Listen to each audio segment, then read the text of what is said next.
Jenny. So here I am in Google Docs. I'm actually using my school's account, and I'm in the Google Drive. And if I want to add a file that I want to share with people and people can edit, I just go to New, and then File Upload. And then I pick my file. Oops.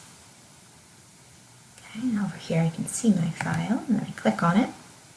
Looks like my file. And then I click on this 3 dots over here and I go to share.